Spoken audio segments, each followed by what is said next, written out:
깊이 있는 시선으로 오늘을 바라보는 뉴스 퍼레이드 문을 열겠습니다. 오늘의 주요 뉴스 보시겠습니다. 트로트 오디션의 원조 미스터 트로트가 첫 방송에서 시청률 20%를 넘기는 기염을 토했습니다. 전국의 트로트 팬들을 매료시킨 비결은 뭔지 화제의 출연자와 노래들을 짚어보겠습니다. 제주에 눈폭탄이 쏟아지면서 제주를 오가는 모든 항공편이 결항됐습니다. 호남에서는 눈길에 탱크로리가 전복되는 등 한파 관련 사고가 잇따랐습니다. 역대급 폭한이 찾아온 미국도 비상이 걸렸습니다. 일부 지역은 영하 57도까지 떨어지고 전력 공급이 차질을 빚으면서 연말 여행을 자제하라는 권고가 잇따르고 있습니다. 성남FC 의혹과 관련해 이재명 민주당 대표에 대한 검찰의 소환 통보가 정가를 강타하고 있습니다.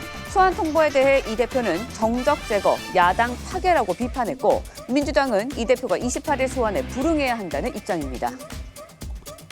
저희는 잠시 뒤 돌아오겠습니다.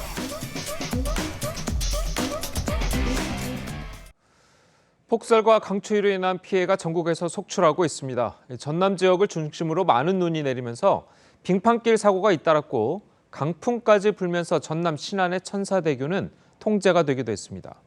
오늘은 기온이 더 떨어지면서 이번 겨울 들어서 가장 강력한 한파가 올 것으로 보입니다. 박상현 기자입니다. 고속도로 1차선에 넘어진 탱크로리에서 불이 치솟습니다. 불길은 중앙 분리대를 넘어 반대편 차선으로까지 번집니다. 어젯밤 10시 48분쯤 전북 임실의 순천 완주고속도로에서 눈길에 탱크로리가 전복돼 불이 났습니다. 이 사고로 고속도로 양방향 통행이 40여 분 넘게 통제되기도 했습니다. 이에 앞서 저녁 8시 10분쯤엔 전남 강진군 남해고속도로에서도 달리던 화물차가 눈길에 미끄러지는 사고가 났습니다. 전남 영암과 순천에서도 다중 추돌 사고가 나는 등 눈길 교통사고가 잇따랐습니다. 폭설과 함께 바람까지 강하게 불면서 강풍 피해도 이어졌습니다. 전남 신안군에선 7.3km 길이의 천사대교가 강풍으로 통제됐습니다. 전남 지역에 집중된 폭설로 어제 하루 전남에서 44건의 폭설 관련 출동이 접수됐습니다. TV조선 박상현입니다. 제주도에는 20cm 이상의 폭설이 내리고 강풍까지 불면서 하늘길과 바닷길 모두 끊겼습니다. 제주도의 폭설은 내일까지 이어질 것으로 보여서 이 항공편 결항은 당분간 계속될 전망입니다. 정수영 기자입니다. 제주 중산간 지역에 바람이 강하게 불고 눈이 세차게 날립니다. 도로엔 눈이 쌓여 차들이 꼼짝도 못하고 서 있습니다. 어제 한라산 삼각봉에 33.6cm의 눈이 내리는 등 제주도 전역에 10cm 이상의 눈이 내렸습니다. 한때 초속 23m의 강한 바람까지 겹치면서 제주의 하늘길과 바닷길이 모두 끊겼습니다. 어제 제주공항에서 결항된 항공편만 280여 편에 달해 약 18,000명의 관광객이 제주도에 발이 묶였습니다. 제주공항 출발 대합실은 대기 승객들로 발 디딜 틈이 없을 정도였습니다. 제주 시내 호텔도 발이 묶인 승객이 몰리며 인산인해를 이뤘습니다. 어제 대부분의 편들이 다 결항수가 됐다 보니까 이 공항에 체객하시는 승객분들은 지금 안 계신다고 보셔도 돼요. 오늘도 항공편 운항은 차질이 예상됩니다. 바람이 너무 세서 바람 제한치를 지금 초과하는 상황이에요. 거기다가 눈도 오면 더 미끄럽잖아요. 이번 폭설은 내일까지 이어져 제주 산간 지역에는 최대 50cm까지 내릴 전망입니다. TV조선 정수양입니다. 역대급 한파와 폭설은 우리나라뿐 아니라 미국과 캐나다를 비롯한 북반구 곳곳을 덮쳤습니다. 미국은 일부 지역이 영하 57도까지 떨어졌는데요. 바이든 미국 대통령은 어릴 때 알던 눈 오는 날이 아니라면서 우려를 표했습니다. 박재훈 기자입니다. 온통 눈으로 뒤덮인 텅 빈 거리에 눈보라가 몰아칩니다. 강한 바람에 나무와 표지판이 흔들거리고 도로를 달리는 차 안에선 한 치 앞도 분간하기 어렵습니다. 현지 시각으로 지난 20일부터 시작된 이번 겨울 악천후는 미 전역을 덮쳤습니다. 크리스마스를 앞두고 미 국립기상청은 중서부에 폭설과 강풍을 동반한 겨울 폭풍이 발생할 거라고 예보했습니다. 폭탄과 눈보라를 동반하는 이른바 폭탄 사이클론입니다. Then it's just a matter of minutes, 5 to 10 minutes, and your skin can start freezing. 기상 악화로 인해 연말연시 여행을 계획한 수백만 명이 차질을 빚게 됐다고 미 매체들은 보도했습니다.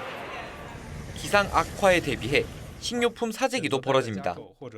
I'm stocking up a little bit so I don't have to shop between now and after Christmas. 바이든 미 대통령도 심각한 상황이라고 경고했습니다. It's not like a snow day, you know, when you're a kid. This is serious stuff. Please take this storm extremely seriously. 미 당국은 혹시 모를 정전 사태에 대비하는 한편 가능하면 모든 여행을 연기하라고 권고했습니다. TV조선 박재훈입니다. 성남FC 의혹을 수사하고 있는 검찰이 민주당 이재명 대표를 피의자 신분으로 소환 통보했습니다. 검찰은 이 대표가 성남시장으로 재직하던 시절 기업들에게 특혜를 주고 축구단 후원금 명목의 금품을 받았다고 보고 있습니다. 송민성 기자의 보도입니다. 수원지검 성남지청은 오후 5시 30분쯤 이재명 대표 비서실로 전화를 걸어 검찰 조사를 받으러 나오라고 통보했습니다. 소환 날짜는 28일로 못 받고 다시 팩스까지 보내 소환 조사를 공식화했습니다. 성남FC 관련 조사인데 이 대표가 공직선거법 위반 혐의가 아닌 특혜 비리 의혹과 관련해 소환 통보를 받은 건 처음입니다. 검찰은 구속 수감 중인 정진상 전 실장을 먼저 불러 집중 조사한 뒤 이 대표에 대한 조사가 빠른 시일 내에 필요하다는 결론을 내린 것으로 알려졌습니다. 검찰은 지난해 성남FC 후원금과 관련해 성남시 전 팀장 등을 제3자 뇌물 혐의로 기소하면서 이 대표와 정 전 실장을 공모자로 적시했습니다.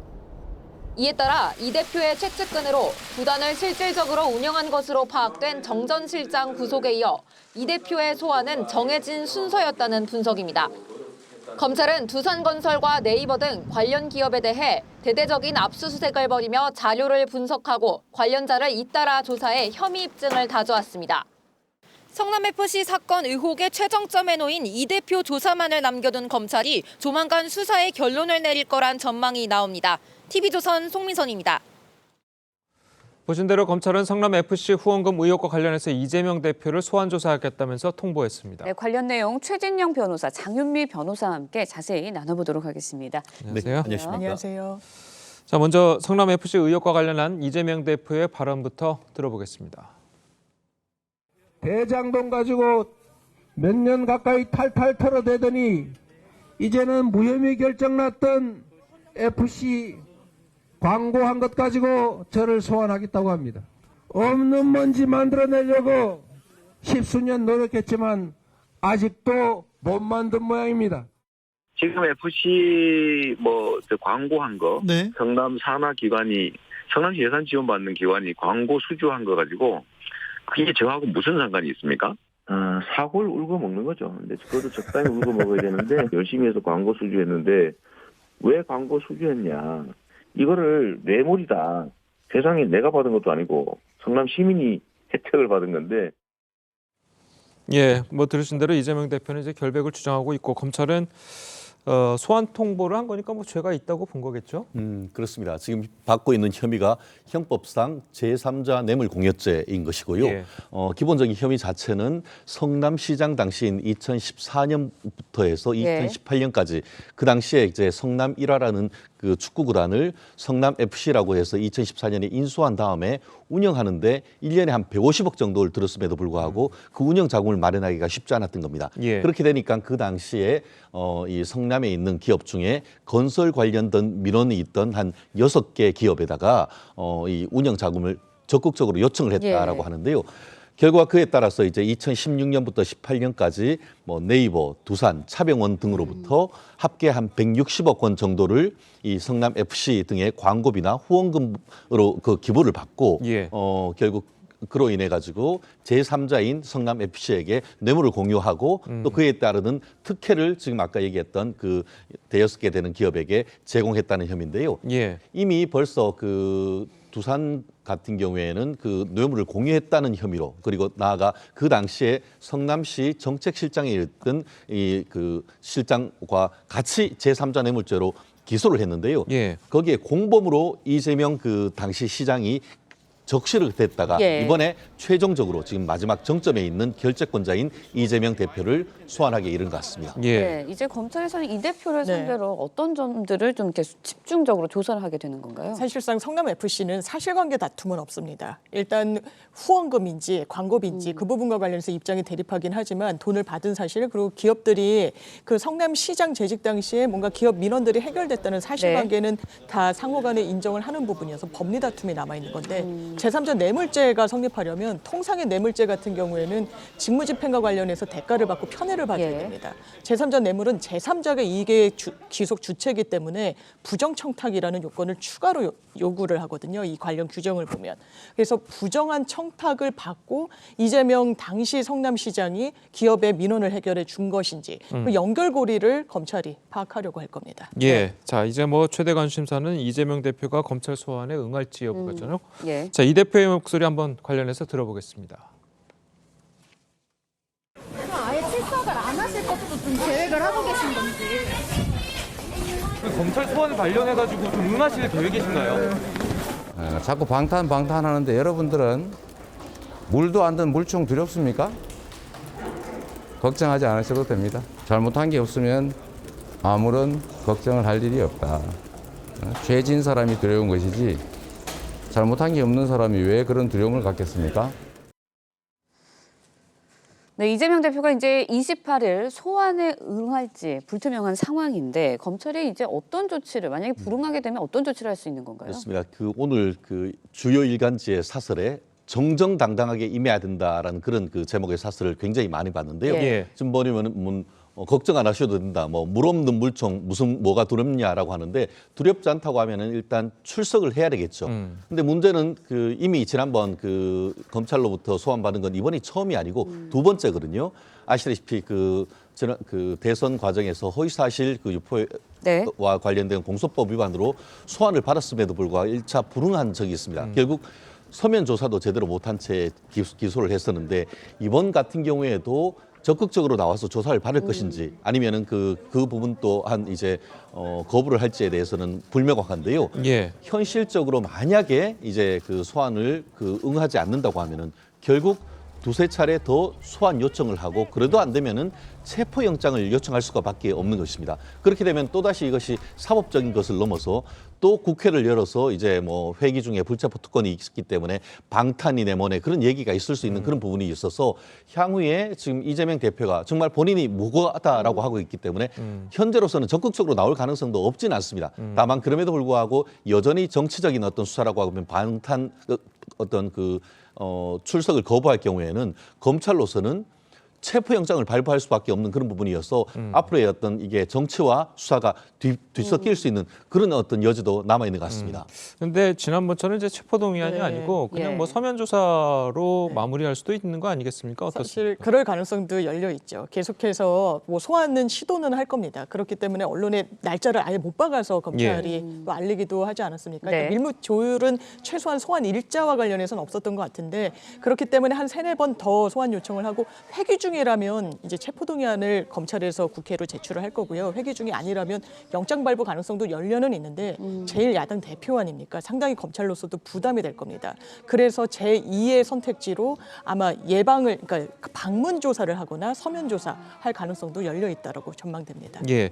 자, 그리고 지금 이재명 대표가 이렇게 성남 FC 관련해서 소환 통보를 받으면서 지금 서울중앙지검에서 수사하고 있는 부분도 있지 않습니까? 그 부분에서 소환 조사를 통보할 가능성도 더 높아졌다. 자, 이렇게 보는 사람들도 있거든요. 그렇습니다. 사실 이재명 대표에 대한 수사는 한 곳에 하는 것이 아니고 이번에 소환을 했는 수원지방검찰청 성남지청 나아가 수원지방검찰청 본청 더불어서 가장 핵심은 대장동과 관련되는 이 서울중앙지검에서 지금 한 3군데서 지금 조사를 하고 있습니다. 그중에서 어느 곳에서 가장 먼저 부를까 생각을 했었는데 수사가 거의 마무리 단계에 있는 성남FC와 관련된 성남지청에서의 어떤 소환 조사로 스타트를 끄는 것 같습니다.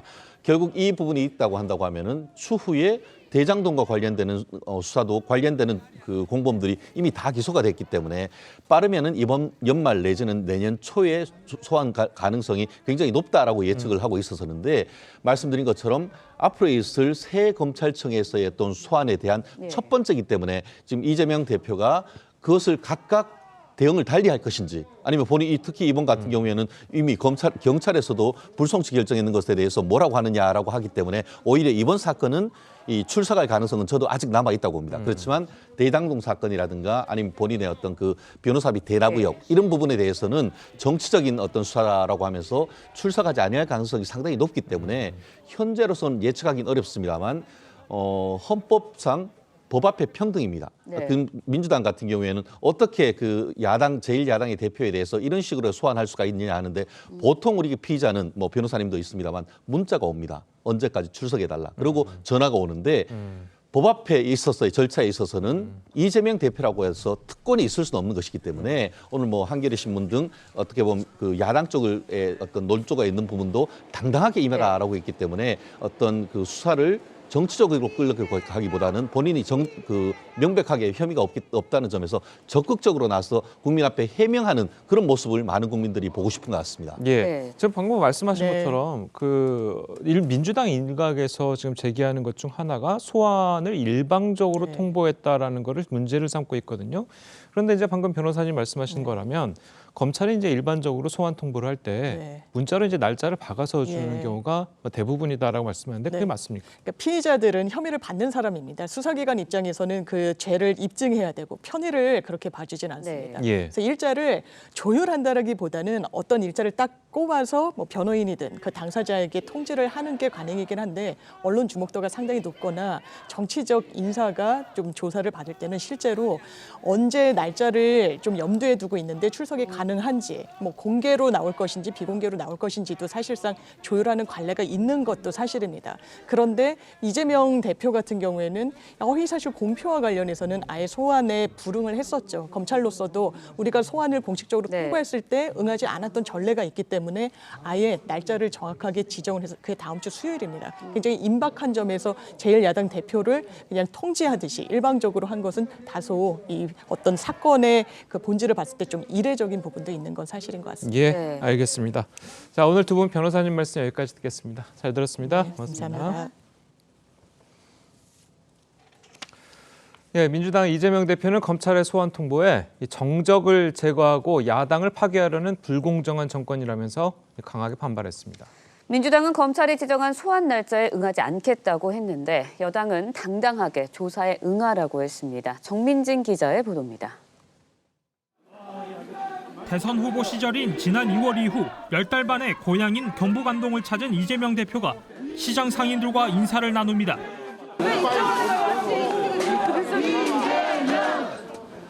이 대표는 검찰의 소환 통보에 야당 파괴이자 정적 제거라고 강력 반발했습니다. 가장 불공정하고 가장 몰상식한 정권이 바로 윤석열 정권입니다. 없는 먼지를 만들어내는 것이라며 결백을 주장했지만 출석 여부엔 침묵했습니다. 아예 출석을 안 하실 것도 좀 계획을 하고 계신 건지. 민주당 지도부는 긴급 비공개 회의를 열고 검찰이 지정한 소환 날짜인 28일에는 응하지 않기로 방침을 정했습니다. 안호영 수석 대변인은 검찰이 몰상식하게 소환 통보를 했다며 일방적으로 통보한 28일은 응할 수 없다고 밝혔습니다. 이 대표는 성남FC 사건이 무혐의 처리됐던 사건이라고 주장했지만 여당은 친문 검사였던 박은정 성남지청장이 재수사마저 가로막은 사건이라며 169석 뒤에 비겁하게 숨지 말라고 비판했습니다. 이재명 대표가 탓해야 하는 것은 이재명 대표의 과거이지 대통령이 아닙니다. 민주당 내에서는 이 대표가 조사에 응해야 한다는 목소리도 커지고 있습니다. 한 수도권 재선 의원은 개인 비리에 당이 나설 이유가 없다며 당연히 출석해야 한다고 말했습니다. 최측근 2명이 구속된 상황에서도 이재명 대표가 당을 방탄에 이용하고 있다는 불만이 팽배해지면서 당권을 지키는 게 쉽지 않을 거란 전망도 커지고 있습니다. TV조선 정민진입니다. 예, 보신 것처럼 제1야당 대표인 이재명 대표가 이 검찰 소환 통보를 받으면서 정치권에도 상당한 파장이 예상되고 있습니다. 두 분과 함께 자세하게 짚어보도록 하겠습니다. 신성범 전 새누리당 의원 그리고 김종욱 전 청와대 행정관 나오셨습니다. 안녕하세요. 안녕하세요. 자, 먼저 이재명 대표는 어제 이 검찰 소환 통보에 이제 격앙된 반응을 보였습니다. 직접 한번 들어보겠습니다. 지금 야당 파괴하고 정적 제거하는데 힘쓸 때입니까, 여러분? 이재명이 그렇게 무섭습니까?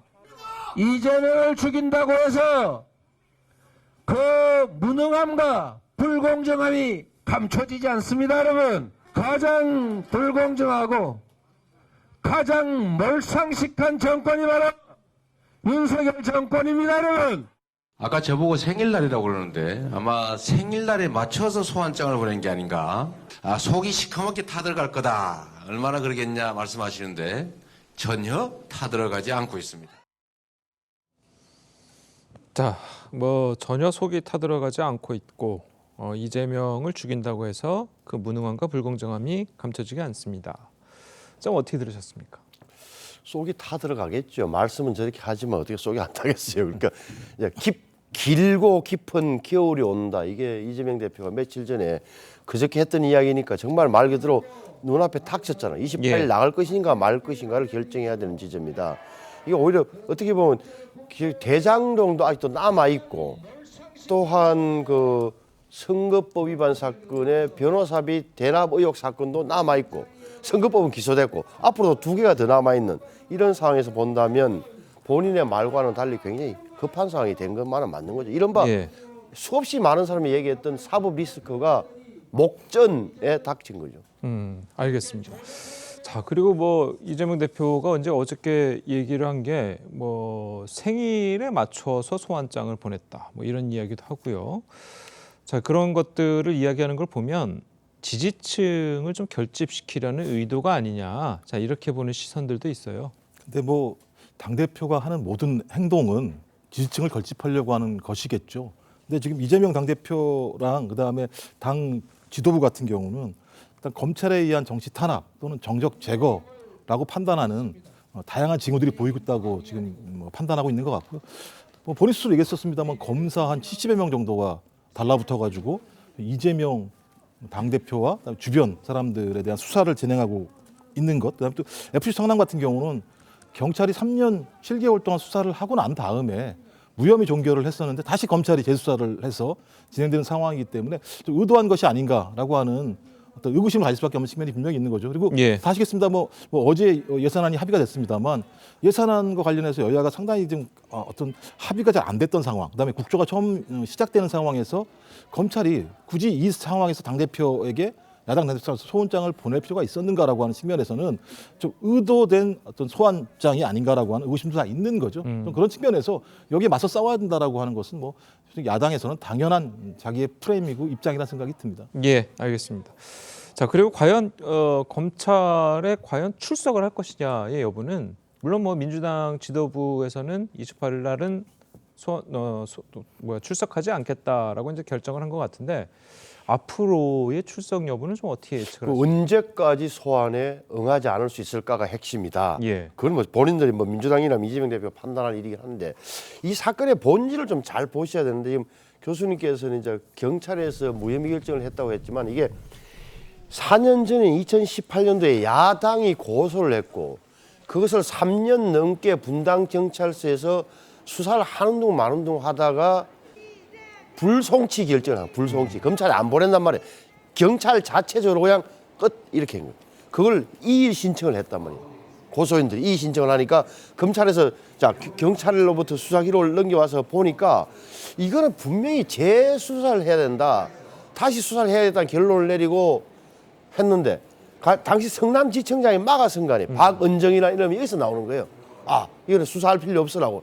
그래서 몇 개월간 끌었다. 8,500페이지 되는 기록을 보면서 도대체 재수사 허락을 안 해준 거 아니에요. 그러다가 정부가 바뀌고 올해 5월 달에 들어와서 수사팀이 새로 구성되면서 시작된 사건이다. 이렇게 보는 거란 말이에요. 그렇다면 예를 들어서 경찰이 봐준 건지 분당 경찰 수준에서 그걸 가지고 지금 이 대표는 자꾸 무혐의 받았던 사건을 경찰이 그런 시계열상으로는 맞지만 어느 말이 맞는지는 아직 잘 모르는 거다. 다만 자꾸 후원금 광고비 이야기를 하는데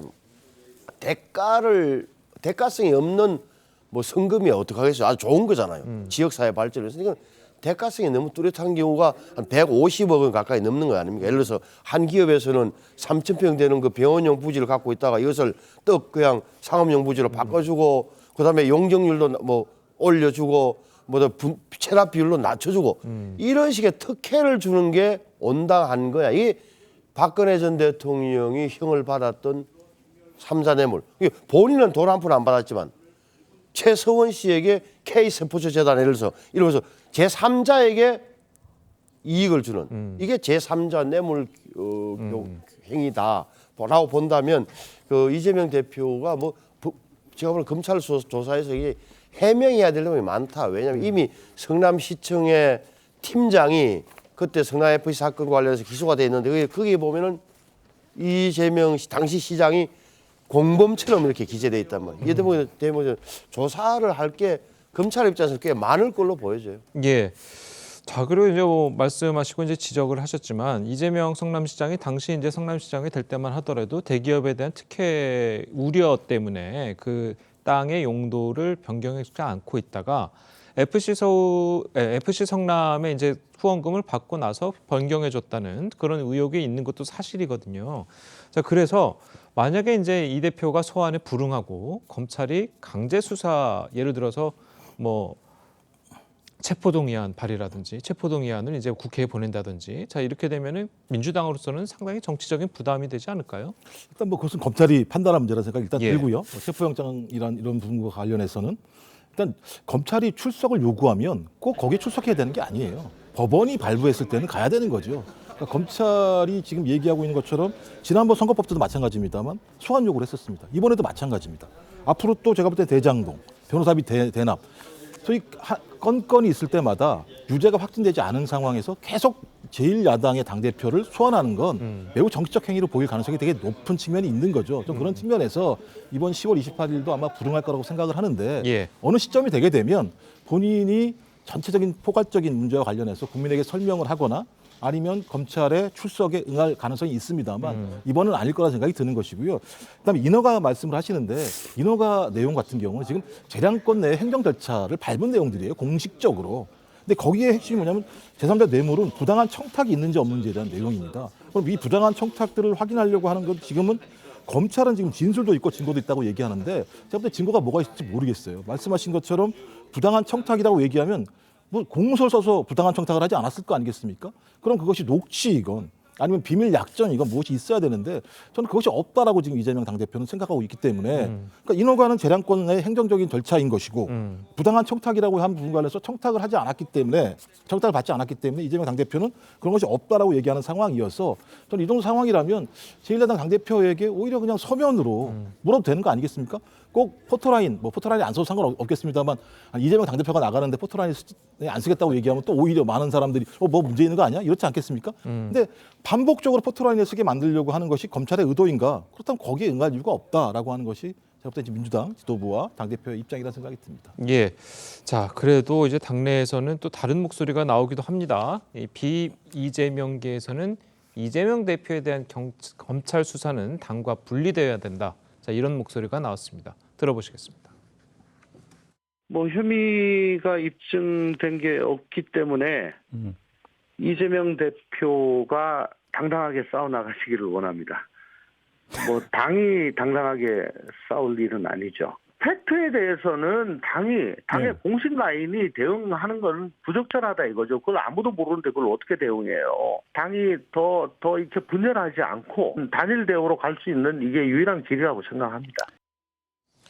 자, 그동안도 이제 비이재명계 의원들은 유감 표명을 해야 된다라든지 이런 식의 이야기를 많이 했고 당과 분리돼야 된다고 했는데 특히 조홍천 의원 같은 경우에는 검찰이 이제 소환 통보를 하는 마당에 이제 팩트로 드러난 것 아니냐 이렇게 얘기하는 것 같거든요. 아니 이게 조홍천 의원의 말이 합리적이고 맞는 거예요. 왜 그러냐면은 당의 지금 현직 국회의원들도 이 사건에 대해서 내용을 알겠습니까? 다들 침묵하는 이유가 모르기 때문에 그냥 침묵하는 거예요. 어찌 될지. 그러니까 아니 그 성남시장 시절의 이야기를 어떻게 당 의원들이 알겠어요? 의원들끼리 단톡방에서도 유일하게 알 수 있는 게 대표가 무슨 일이래요. 뭐 아는 사람 있어야면 누가 다 답변하겠어요.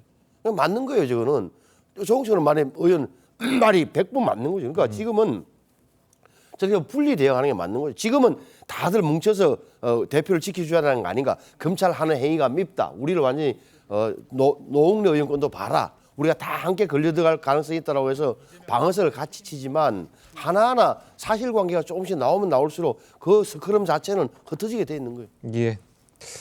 사실 뭐 또 이렇게 가다 보니까 이제 일각에서는 이 대표가 당대표직에서 물러나야 된다. 자, 또 이런 이야기도 나오고 있어요. 그런데 그 말씀하시는 분이 계속 똑같은 분들이세요. 조홍천, 설훈, 이원욱, 김종민 계속 돌아가면서 이분들이 말씀하시고 있어요. 그 외의 분들이 말씀하시나요? 말씀하지 않습니다. 말씀하신 것처럼 관망도 있을 것이고요. 또 이재명 당대표에 대한 검찰 또는 윤석열 정부의 탄압이라고 생각하시는 분들도 분명히 계실 거예요. 근데 이분들이 어떤 인터뷰만 하게 되면 대서특필이 되는 상황들이 벌어지게 되는 것이고 당에 큰 문제가 있는 거 아니냐고 얘기하고 있습니다만 고민정 의원 같은 경우는 대안이 있냐라고 얘기하고 있는 상황 아니겠습니까? 또 하나 이 사법 리스크 계속 말씀하시는데 1,600만 명의 우리나라 국민 77.77%의 당 선거에 참여했던 분들 그다음에 대선 지지율 1위 다 알고 이분을 지지하고 선택했던 측면이 분명히 있는 거예요. 전 그래서 이 문제는 나중에 실제로 기소가 되게 되면 기소되는 순간부터 당무정지라고 하는 것이 벌어지게 됩니다. 당무위원회에서 결정을 또 하겠습니다만 그럼 아마 구속영장에 내용이 있을 거예요. 내용을 봐야 돼요. 지금은 그냥 불렀을 뿐이에요. 예를 들면 그러니까 어느 순간부터 검찰이 부르거나 검찰이 얘기하면 사실인 양, 정의인 양 전혀 안 그렇습니다. 법원에서 물어봐야 되는 것이고요. 그러니까 변론할 수 있는 권한이 있는 건데 언제부터가 그런 것 같아요? 검찰이 얘기하면 그것이 정의인 양. 절대 그렇지 않습니다. 그러면 검찰이 다 했으면 모든 게 다 유죄가 나와야겠죠. 다 유죄 나오지 않거든요. 전 그래서 좀 사태가 좀 더 흐르고 난 다음에 매번 말씀드렸습니다. 태블릿 PC와 같은 명백한 증거가 나오면 이재명 당대표가 어떻게 버텨내겠습니까? 저는 그것이 아직 안 나왔기 때문에 지켜봐야 된다고 생각합니다. 그 태블릿 PC도 약간 논란이 있는 건 사실이에요. 그 두 가지가 있습니다. 태블릿 하나가 두 가지가 있으니까요. 두 번째 거 논란이 되고 있는 거. 예, 알겠습니다. 예, 오늘 두 분 말씀은 여기까지 듣겠습니다. 잘 들었습니다. 고맙습니다.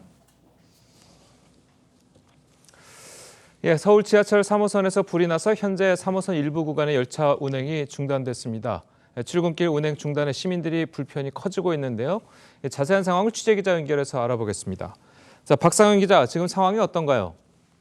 네, 오늘 새벽 6시 40분쯤 서울 지하철 3호선 독립문역과 무학재역 사이에서 화재 신고가 접수됐습니다.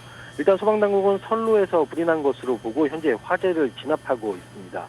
이 화재 발생 직후 안전을 위해 승객들은 모두 하차시킨 뒤에 화재를 진압 중입니다.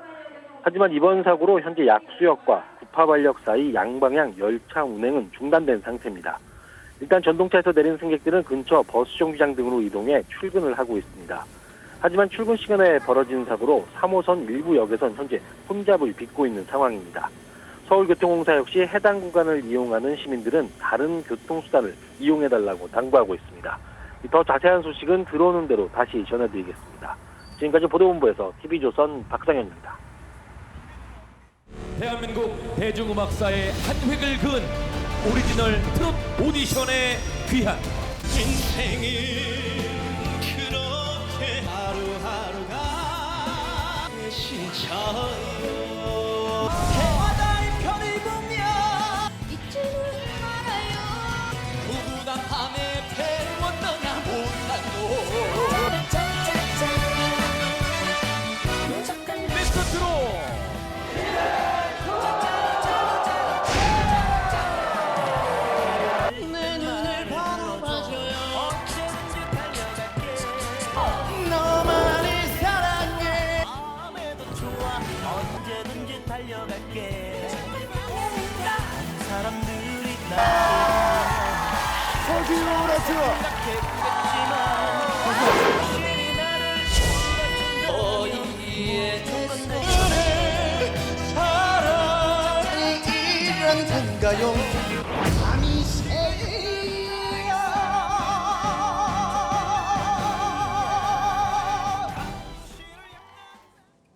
예, 이 보신 것처럼 대한민국을 트로트 열풍으로 몰아넣었던 트로트 오디션의 원조 미스터 트롯이 시즌2로 더 강력하게 돌아왔습니다. 네, 어제 첫 방송을 지켜본 분들 많으셨을 것 같은데요. 트로트의 새로운 전설이 시작될 수 있을지 조선일보 최보윤 기자와 함께 자세히 짚어보도록 하겠습니다. 안녕하세요. 네, 안녕하세요. 자, 그 기자님은 미스터트롯을 이제 원부터 이제 취재를 하셨잖아요. 네. 어제 시청률을 보니까 20%가 넘었어요. 깜짝 놀랐습니다. 예, 그럼 어떻게 보셨습니까? 사실상 이번 미스터 트롯 2가 새로운 전설의 시작이라는 부제가 붙었듯이 예. 그동안에 정말 유수한 트로트 네. 프로그램들이 많았는데 거기에 예. 우승자들이 대거 모이고 예. 그동안에 실력자들이 한꺼번에 모이면서 정말 오디션 위에 오디션 왕중왕 아니면 오디션의 끝판왕 이런 호칭이 붙었는데요. 예. 그래도 20% 이상이라는 정말 역사에 남을 만한 숫자가 그러니까요. 나온 거는 예. 그리고 최근에 예능 시청률이 전반적으로 조금 저조한 편이었거든요. 예. 네. 그랬는데 저도 놀랐어요. 저도 아침에 딱 닐슨 기록을 보자마자 소리를 막 질렀을 정도로 예. 네, 애사심인가요? 예. 네, 전국의 많은 분들이 함께 즐겼을 거라고 생각을 합니다. 예. 어제 첫 방송에서도 뭐 화제가 되는 스토리도 있었고요. 감동의 스토리도 있었는데 전 시즌과 가장 큰 차이점을 보이는 게 있었다면 어떤 부분일까요? 네, 전 시즌이라면 아마 그 소외된 장르를 이제 대중에 많이 알렸다 이런 게 있을 거예요. 예. 근데 이번엔 사실상 뭐 임영웅이나 영탁 씨, 이찬원 씨 같은 굉장히 많은 스타를 배출했잖아요. 그래서 미스터 트롯이라는 아주 큰 브랜드가 이제는 아주 큰 스타를 배출하는 예. 산실이 됐다. 이런 게 모든 사람들한테 알려져 있어서 엄청나게 많은 스타들이 모였습니다. 그것 자체가 너무나 화제가 됐고요. 그래서 어제 나왔던 우승부 예. 이런 부들이 신설이 되면서 많은 사람들의 진짜 관심을 모으고 정말 이번에는 어떤 사람이 있을까 이런 얘기들이 많았던 것 같아요. 사실상 트로트에 또 인재가 있을까 이런 생각을 많이 했던 것 같은데 장윤정 마스터께서 말씀을 하셨듯이 어떻게 이렇게 인재들이 샘솟을 수가 그러니까요. 있느냐 네. 저도 진짜 놀랐습니다. 예. 네. 자, 그럼 보신 것처럼 이제 뭐 경연 첫 무대를 이제 뭐 장식한 대학부였죠. 네. 벌써부터 이제 제2의 임영웅으로 주목받는 실력자가 나타났다고 합니다. 영상을 한번 보겠습니다. 남 속이고 사는 게 그리 좋더냐 후다리 맞고 잘 자니 이 생각나지도 않더냐 숫덩이 같은 인생아 구구단 밤에 배웠더냐 못난 놈 났다고 잔치 벌리시 에디 생각나지도 않더냐 올바르게 살라고 속귀에 경일기냐 못난 놈 예, 뭐 대학부라고 하는데 뭐 거의 뭐 기성 가수 뺨칠 정도로 노래를 잘하는 것 같아요. 뭐 특이한 이력도 있다고 그래요. 네, 맞습니다. 지금 박지현 씨 같은 경우는 본인을 수산업자라고 이제 소개를 했어요. 네. 예. 근데 어머니를 도와서 7년 전부터 정말 생선 가시가 손에 다 박힐 정도로 열심히 이제 일을 했다고 합니다. 예. 하지만 이번에 정말 트로트의 바다에 나가기 위해서 본인을 펄떡펄떡 뛰는 그 화로 보이스라고 네. 여기서 예. 이렇게 말씀을 해주셨더라고요. 그래서 귀에 쏙쏙 들어오는 목소리와 엄청난 발성과 정확한 전달력 이런 것으로 이미 많은 팬들한테는 제2의 임영웅이다. 그리고 또 심지어 비율도 좋습니다. 인물도 훈훈하고요. 요즘 그래 젊은 보이네요. 친구들은 뭐 제가 늙었나요? 요즘 친구들 정말 이렇게 보는 맛, 듣는 맛 정말 완벽한 게 다 갖춰져 있어서 그러니까요. 정말 그 리모컨을 놓칠 수 없게 그렇게 만드는 것 같습니다. 물론 알겠습니다. 감동도 있고요. 예. 네, 대학부에서는 참가자 전원이 올 하트를 받으면서 모두 본선에 진출을 했는데요. 여심을 사로잡은 또 다른 무대 만나보시죠. 판소리 나오던데. 진짜? 내가 왜 이러는지 몰라 꼬집어 말할 순 없어도 서러운 마음 나도 몰라 눈에 눈물 보였잖아 이러는데 나 정말 싫어 슈퍼모델 대상 수상자네요. 예, 2018년도에 대상을 수상해서 당신 때문에 아파요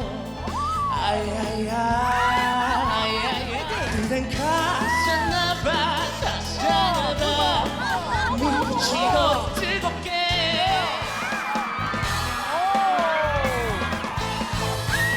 꿈처럼 강하게 오는 초콜릿처럼 사랑을 속삭여주던 잊지 못할 키스로 또다시 날 믿게 해줘.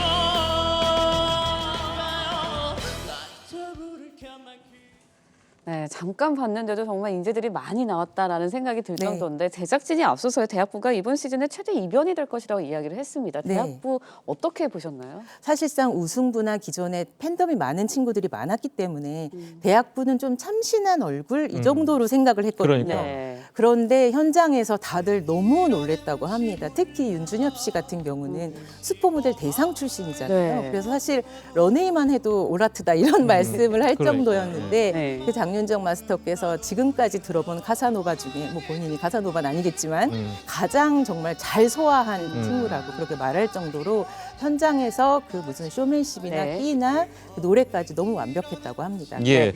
자, 그리고 이제 뭐 제2의 정동원 탄생도 예고가 됐죠. 유소년부에 출연한 참가자들의 활약 영상으로 만나보겠습니다. 울산에서 온 송가인 누나를 이기고 온 박성온입니다. 홈에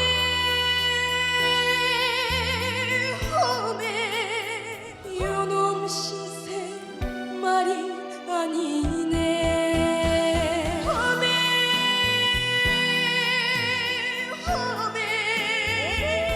못하려고 날 놔둔가. 저는 오늘 이 자리에 서기 위해 무려 3년간 아빠한테 방구석에서 트로트를 배웠습니다. 지금 몇 학년이죠? 5학년이에요. 2학년부터 연습했어. 나이여가라 나이가 됐으냐 오늘이 가장 젊은 날 알아서 무엇하나요 잊지는 말아요 인생의 가장 젊은 날 청춘엔 기준이 없는 거란 걸 지금도 한창 때란가.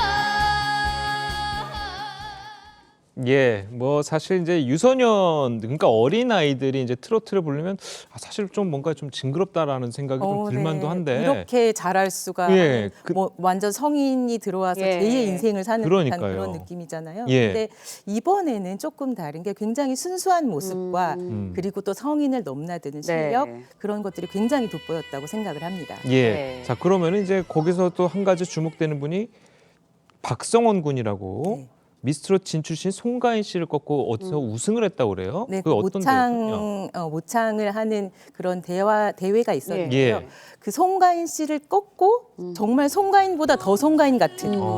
그런데 그 당시의 영상에는 또 송가인 씨처럼 간드러지면서 그런 한이 드러나는데 여기서는 정말 어메라는 첫 소절에서 끝날 정도로 어떻게 저 아이 작은 몸에서 저런 큰 목소리와 또 약간 한도 있으면서 흥도 있으면서 사람을 확 끌어드는 매력이 있을까 할 정도로 굉장히 놀라웠던 친구입니다. 김호중 씨의 어릴 때가 약간 저러지 않았을까라는 싶은 생각. 아, 그러네요. 굉장히 귀여운 모습이 있네요. 네, 그런가 하면은 독종부에서는 반가운 얼굴도 만날 수 있었습니다. 화면으로 보시죠. 몸도 마음도 시원하게 비우고 왔습니다. 네가 왜 거기서 나와 6개입니다. 아쉽게 본선 진출에 실패했습니다. 제가 1시간 전부터 계속 소변을 참아가지고 진짜 지금 너무 죽이 많은 사랑이 이런 건가요 가슴이 떨려오네요 나 이제 하루하루가 기대 있어 너무 행복해 도대체 헤어날 수가 없어 사랑이란 건가요 아우 맛있어 가슴이 떨려오네요 나 그대 생각하면은 자꾸만 가슴이 뛰네요. 네, 이찬성 씨 기억하셨던 분들 많으실 것 같아요. 미스터트롯 시즌 1에서 참가를 했는데 당시 첫 방송에서 탈락을 했었지만 어저께는 올 하트를 받았거든요. 그렇죠. 어땠어요? 네. 그 이찬성 씨 이름만으로는 잘 기억을 못하실 네. 분들도 그렇죠. 있어요. 하지만 그 멜빵을 입고 바지를 입고 정말 눈물을 펑펑 흘리면서 화장실을 못 갔다. 그렇죠. 그래서 네. 제 실력을 못 발휘했다. 이런 거를 했을 때 사실상 그것도 이게 준비된 실력 아니냐 이런 논란이 예. 많았잖아요. 그런데 이번에 정말 이찬성 씨 실력이 이런 건가요? 그러니까요. 정말 트로트가 이런 건가요? 제대로 보여줬습니다. 그래서 또 본인이 열심히 그 참을 수 있는 그런 능력을 키우고 왔다고 해요. 그래서 그 노래 성량도 굉장히 좋아지고 매끈한 목소리도 좋아지고 특히 미스터 트롯은 전체를 보면서 성장하는 게 굉장히 재밌는 관점이거든요. 근데 미스터 트롯 1에서 2로 이렇게 성장하는 거를 우리가 또 볼 수 있다는 것이 함께 응원할 수 있는 좋은 그런 방향타를 주는 게 아닌가 생각이 됩니다. 예. 네. 자, 그리고 이제 현역부, 이제 현재 가수인 분들이죠. 화제 인물이 굉장히 많았습니다. 영상으로 만나보시겠습니다. 고향으로 가는데 꿈을 실은 작은 배 형을 잃은 사람아 고향으로 갑시다 산비둘기 쌍쌍이 짝을 찾는 남촌에 고향으로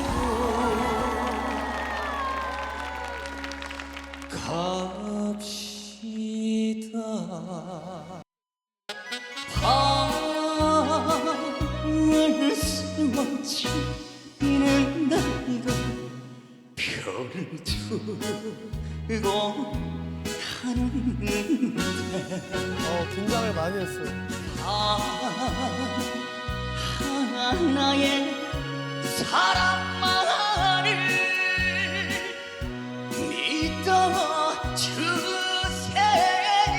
믿어주세요 주던 잊지 못할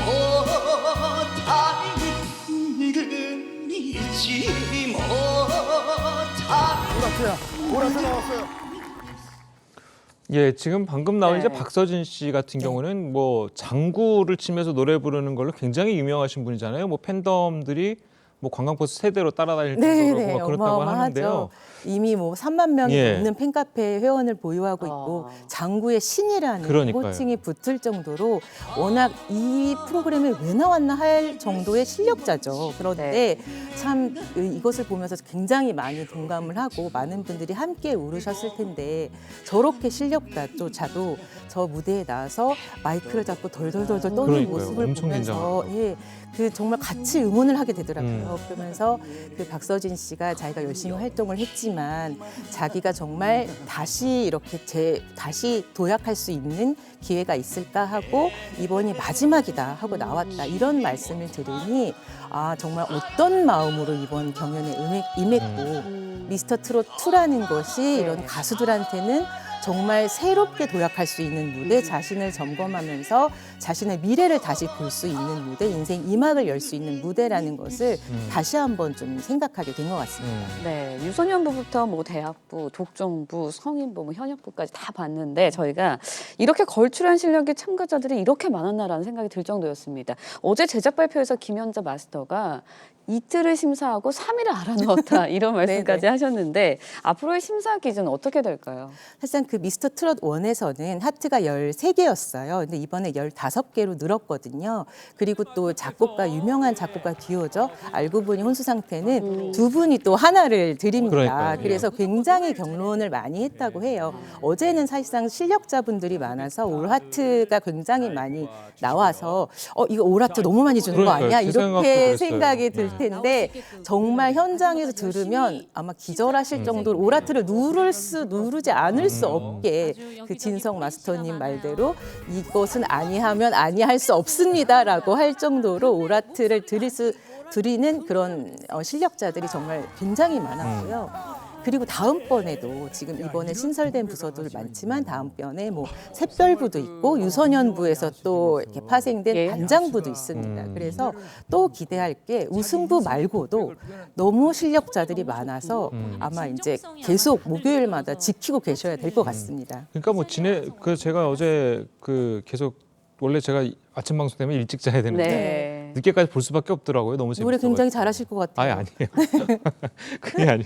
그게 뭐죠? 그래서 어제 진혜성 씨의 이제 마지막 무대를 제가 진혜성 씨가 노래 부르는 거 볼 수 있겠구나 했는데 거기서 딱 끝나더라고요. 맞아요. 엔딩 요정이라고 하잖아요. 그러니까요. 진혜성 씨가 타 방송국 게다가 공중파 방송에 우승을 했던 분이기 때문에 굉장히 많은 주목을 받았습니다. 그런데 이번에 또 도전장을 내밀었다고 해서 그 진혜성 씨 얼굴이 등장하는 순간부터 온라인에서 난리가 났어요. 박서진 씨 팬덤도 대단했지만 이렇게 우승자가 또 올 정도면 얼마나 각오를 하고 왔을까. 근데 또 진혜성 씨가 중간중간에 굉장히 대기실 모습이 많이 비쳤거든요.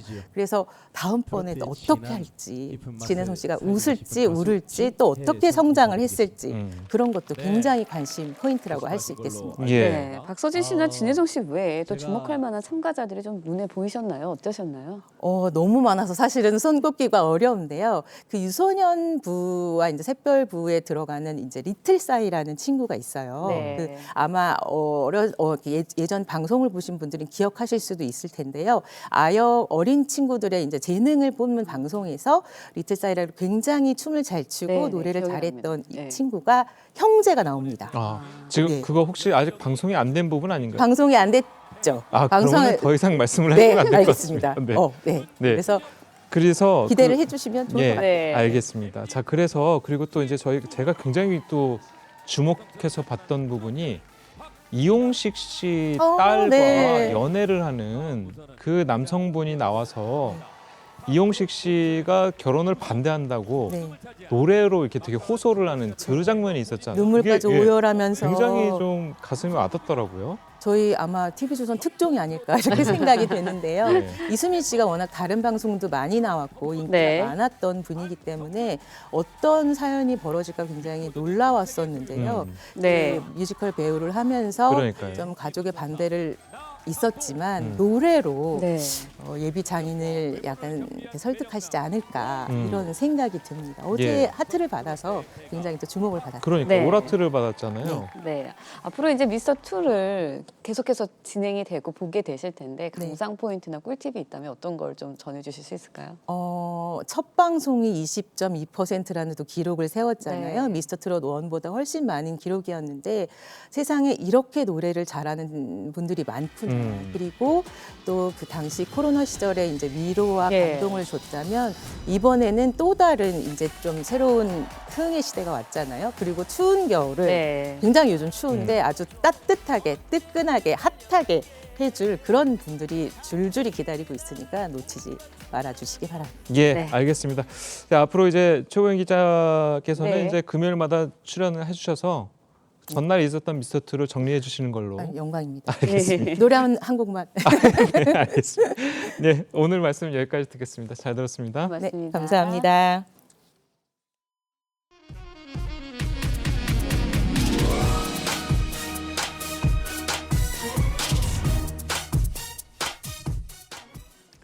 네, 정부가 디지털 교육을 강화하고 2025년부터 고교 학점제를 시행하는 내용의 새 교육과정을 발표했습니다. 윤수영 기자의 보도입니다. 교육부가 7년 만에 발표한 개정 교육과정의 핵심은 디지털 교육 강화입니다. 초등학교 5, 6학년 정보교육 시간을 현재 17시간에서 34시간 이상으로 2배 늘리고 중학교도 68시간 이상으로 확대했습니다. 디지털 기초 소양의 함양과 함께 인공지능 등 신기술 분야의 기초 심화 학습을 내실화할 수 있도록 2025년엔 고교 학점제도 도입됩니다. 선택 과목의 종류와 수업 시간을 늘리는 등 3년 동안 총 192학점을 이수하도록 했습니다. 다른 학교나 교육청이 지정한 기관에서 선택 과목을 이수하는 공동교육과정도 전면 확대됩니다. 25년도에 고등학교 1학년 학생들이 2022 개정교육과정에 첫 번째 적용되는 학년으로서 고등학교 한국사에는 과거 정부 때 제외됐던 자유민주주의 용어가 명시됐습니다. 교육부는 새 교육과정을 반영한 2028학년도 대입 제도 개편안을 2024년 2월까지 최종 확정할 예정입니다. TV조선 윤수영입니다. 네, 렌즈에 담긴 그 순간 그 의미를 짚어보는 시간이죠. 사진 기자가 선택한 아침의 한 장입니다. 오늘은 조선일보 사진부 오종찬 기자와 함께합니다. 안녕하세요. 오늘 아침에 본 사진 어떤 건가요? 요즘 날씨 무척 추운데요. 서울 구룡마을에서 한 주민이 몸을 잔뜩 웅크린 채 걸어가고 있는 모습입니다. 일주일 넘게 이어지고 있는 한파와 폭설에 취약계층은 힘겹게 추위와 싸우고 있습니다. 험난한 겨울을 나고 있는 사람들을 찾아가 봤습니다. 체감온도가 영하 15도까지 내려간 어제 서울 구룡마을에 사는 주민이 외투를 껴입고 힘겹게 걸어가고 있습니다. 이 마을에서 홀로 살고 있는 노인은 냉기가 가득한 방 안에서 이불을 뒤집어쓰며 추위를 견디고 있었습니다. 며칠 전 내린 눈 때문에 출입문이 얼어붙어서 한동안 방에 갇혀있던 주민들도 많았다고 합니다. 네, 사진으로만 봐도 너무 추워 보이는데요. 집이 없는 노숙인들 어떻게 이 겨울을 나고 있을지 걱정이 됩니다. 노숙인들이 모여있는 서울 용산역 텐트촌도 가봤는데요. 노숙자들에게 한파는 더욱 가혹했습니다. 텐트촌에서 한 노숙인이 부탄가스로 물을 데워가며 추위를 피하고 있습니다. 한파 때문에 물이 모두 얼어버려서 가스 버너로 물을 녹여가며 생활하고 있다고 합니다. 각 텐트에는 추위와 바람을 막기 위해서 비닐과 돗자리 등으로 겹겹이 쌓여 있었습니다. 봉사단체 관계자는 최근 경기 불황으로 기부가 줄어들고 있어서 취약계층을 도와주는데 어려움을 겪고 있다고 말했습니다. 네, 연말까지 한파가 계속된다고 하는데요. 이럴 때일수록 도움이 필요한 사람은 없는지 주변을 잘 살펴봐야겠다는 생각이 듭니다. 지금까지 아침의 한 장이었습니다. 올겨울 들어서 가장 추운 아침입니다. 곳곳으로 한파특보가 내려져 있고요. 현재 서울 기온 영하 13.7도로 체감 기온은 영하 21.7도까지 곤두박질했습니다. 대관령은 영하 20.2도, 철원은 영하 16.3도까지 기온이 뚝 떨어져 있으니까요. 중무장하고 나오시는 것이 좋겠습니다. 낮에도 서울 영하 9도, 대전 영하 4도, 광주 영하 2도 선에 머물면서 종일 추울 것으로 보입니다. 강추위 속 충청과 호남, 제주에 계신 분들은 눈으로 인한 피해 없도록 만전을 기해 주셔야겠습니다. 대설특보가 발효 중인 가운데 내일 아침까지 눈이 약해졌다 강해지기를 반복하겠는데요. 앞으로 제주 산간에는 최고 30cm 이상의 눈폭탄이 쏟아질 것으로 보이고요. 호남에도 많게는 20cm가 넘는 눈이 내리겠습니다. 이미 많은 눈이 내린 만큼 빙판길 안전사고와 추가 피해 없도록 주의하시기 바랍니다. 성탄절 전날인 내일은 서해안과 제주의 아침까지 눈이 이어지다가 이후에는 전국적으로 맑은 날씨가 예상되고요. 눈 오는 성탄절을 기대하기는 어렵겠습니다. 날씨였습니다. 금요일 아침 뉴스 퍼레이드는 여기서 마치겠습니다. 네, 저희는 다음 주 월요일 아침 7시 30분에 다시 찾아뵙겠습니다. 시청해주신 여러분 고맙습니다.